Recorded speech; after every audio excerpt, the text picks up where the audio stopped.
Kung saan tutungo ang mga habang patalikod naghihingalo.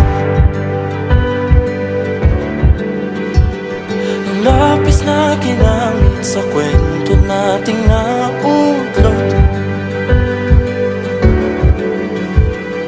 Bawat buklat ng aklat binabalikan,